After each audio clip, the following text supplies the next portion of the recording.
मी code क्रमांक 9 ची विद्यार्थिनी. माझा विषय आहे भारतीय ऊर्जा क्षेत्र 2047 व संधी व आव्हाने.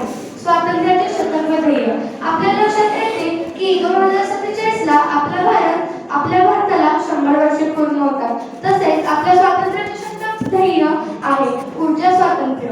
भारत 2047 मध्ये स्वातंत्र्याची 100 वर्ष पूर्ण करीत असताना राष्ट्राचे मुख्य उद्दिष्ट ऊर्जा स्वातंत्र्य मिळवणे हेच आहे.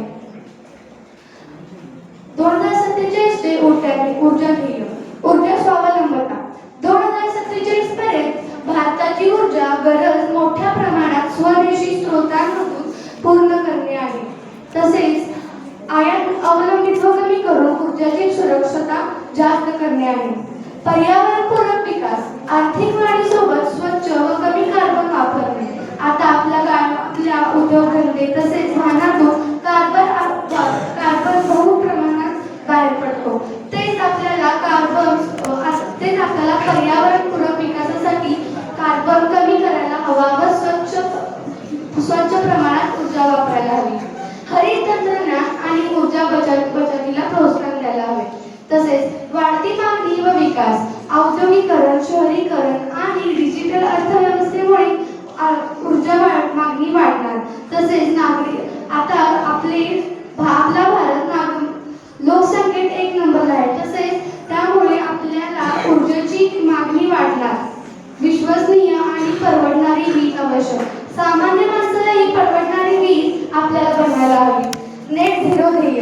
उत्सर्जन कमी करण्यासाठी स्वच्छ ऊर्जा कार्यक्षमता आणि कार्बन कपात तंत्राचा विस्तार हवा. दीर्घकालीन हवामान उद्दिष्टांची सुसंगत वाटचाल.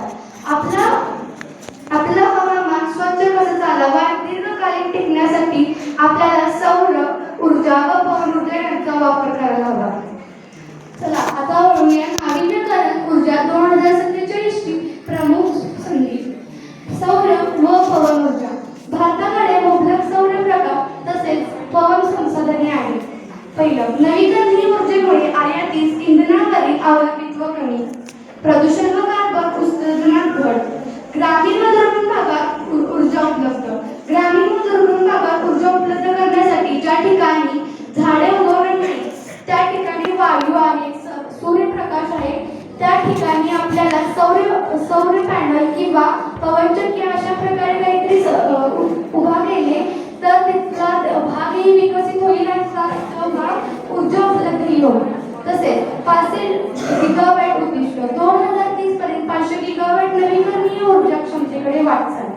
यासाठी आवश्यक मोठ्या प्रमाणात सौर व पवन प्रकल्प. प्रसारण जाळ्याचा विस्तार. ऊर्जा साठवणूक आणि ग्रीड व्यवस्थापन. आपल्याला मोठ्या प्रमाणात सौर पवन यासारखे प्रकल्प करायला हवे. उदाहरणार्थ की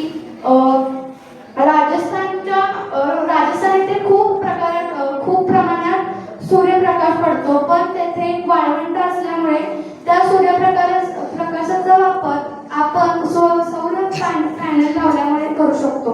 त्यामुळे तिथे रात्रीचीही वीज येईल. तिसरा मुद्दा, ग्रीन हायड्रोजन मिशन. नवीकरणीय विजेपासून तयार होणारा हरित हायड्रोजन हा उद्योग, वाहतूक आणि निर्यात क्षेत्रासाठी महत्त्वाचा असतो. फायदे: जीवाश्म इंधनाचा पर्याय. औद्योगिक डिकार्बनायझेशन. नवीन रोजगार गुंतवणूक. यामुळे ग्रीन हायड्रोजन मिशनमुळे नवीन रोजगार होतील, त्यांना नवीन रोजगार तयार होतील. महत्त्वाची आव्हाने. भारतापुढे खूप मोठी महत्त्वाची आव्हाने आहेत.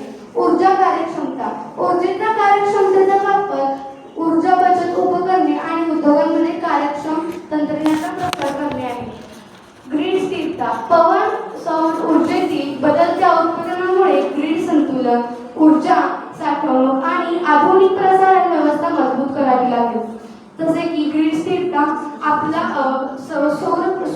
सूर्यप्रकाश, पवन ऊर्जा यामुळे ग्रीड संतुलन स्थिर राखणे आपल्या हातात आहे. किंवा हवामानात आपण जर कार्बनचा वापर कमी केला तर पर्यावरण संतुलित होण्यासाठी, स्थिर राहण्यासाठी मदत होईल. तसेच कौशल्य आधारित रोजगार. नवीकरणीय ऊर्जा, बॅटरी, हायड्रोजन, स्मार्ट ग्रीड तसेच आणि डिजिटल तंत्रज्ञानासाठी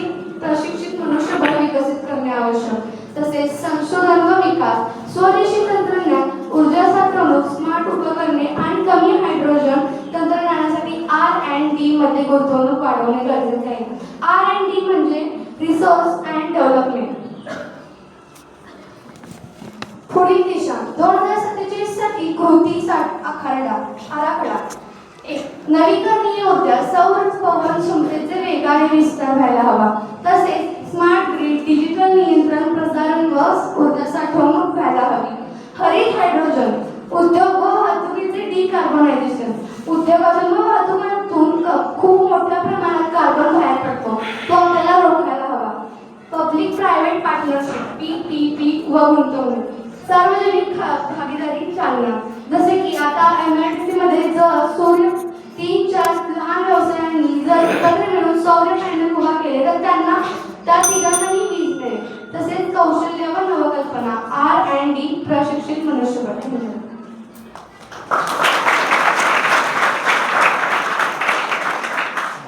LED बल्ब वापरतात ना आत्ता इकडं?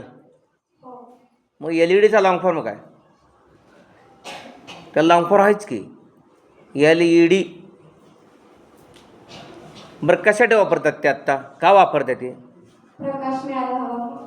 मग पहिल्या बल्बपासून प्रकाश मिळत होता की LED मध्ये काय फरक आहे? का वापर? प्रकाश पडतो. आपण नवीकरणीय ऊर्जा स्त्रोतामध्ये 2047 पर्यंत आपण सौर ऊर्जेचा आणि पवन ऊर्जेचा वापर करणार आहोत. पण सौर ऊर्जेमध्ये असं कोणतं मूलद्रव्य असतं की जे आपण सौर ऊर्जेचं रूपांतर विद्युत ऊर्जेमध्ये करण्यासाठी वापरताना मूलद्रव्याचं नाव काय?